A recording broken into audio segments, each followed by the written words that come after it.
Assalamualaikum warahmatullahi wabarakatuh. Nama saya Dewi Kania, NIM 11821000015. Saya mahasiswi dari jurusan Pendidikan Islam Anak Usia Dini, semester 4 kelas A, Universitas Islam Negeri Sunan Gunung Jati, Bandung. Di sini saya akan menjelaskan mengenai pola asuh dalam keluarga. Tapi sebelum itu, kita perlu mengetahui arti dari pola asuh itu sendiri.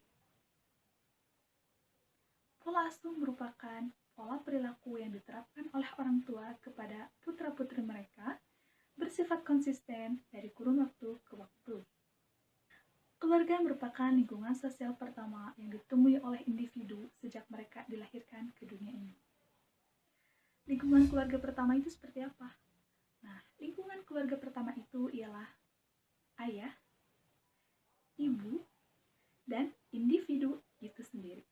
Pola asuh menurut Diana Baumrin pada prinsipnya merupakan parental control, yaitu bagaimana orang tua mengontrol, membimbing, dan mendampingi anak-anaknya untuk melaksanakan tugas-tugas perkembangannya menuju pada proses pendewasaan. Selanjutnya, Diana Baumrin membagi pola asuh ke dalam 3 bentuk. Bentuk yang pertama yaitu pola asuh otoriter, kemudian pola asuh yang kedua yaitu pola asuh demokratis atau authoritative parenting, dan pola asuh yang ketiga yaitu pola asuh permisif atau permissive parenting. Untuk pola asuh yang pertama yaitu pola asuh otoriter, orang tua dengan tipe pola asuh ini biasanya cenderung membatasi dan menghukum.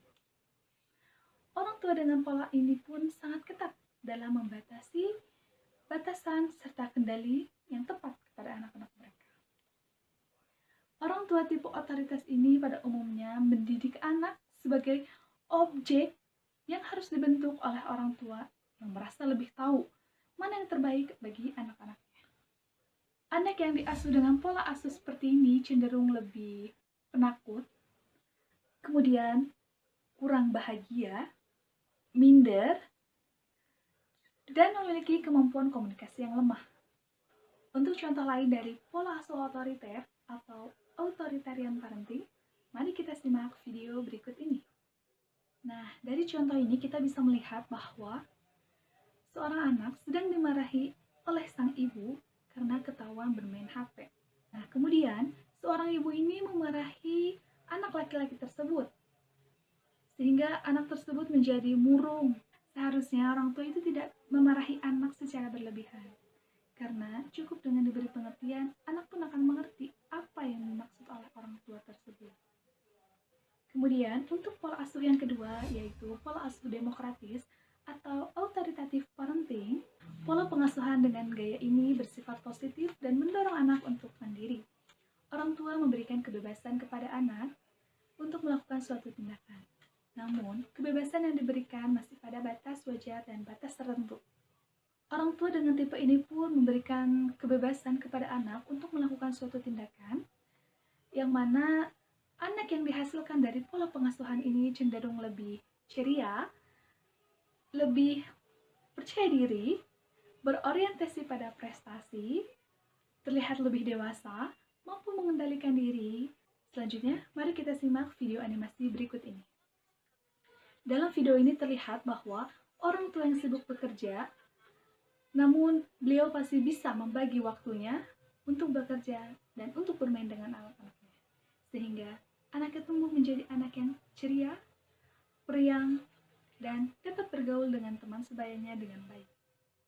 Kemudian yang ketiga yaitu pola asuh permisif atau permissive parenting. Orang tua dengan tipe pola pengasuhan seperti ini cenderung lebih membiarkan anak untuk hidup sesuka mereka.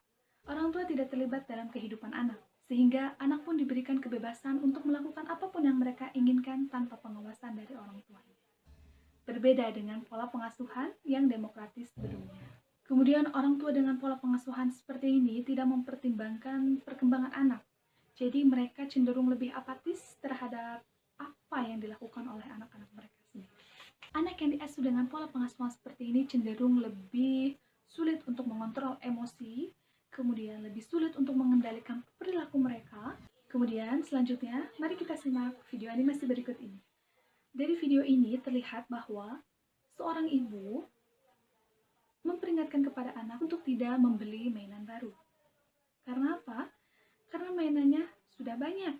Namun pada saat sang ibu dan anak perempuannya pergi ke suatu tempat keramaian, sang anak menginginkan boneka yang dijual oleh salah seorang pedagang.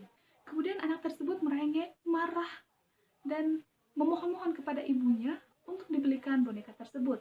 Tapi apa yang terjadi? Mari kita lihat. Akhirnya, sang anak dibelikan boneka baru oleh sang ibu.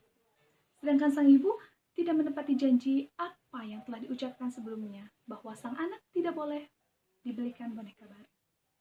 Mungkin hanya ini video yang dapat saya sampaikan. Semoga video ini bermanfaat bagi kita semua, khususnya bagi diri saya sendiri.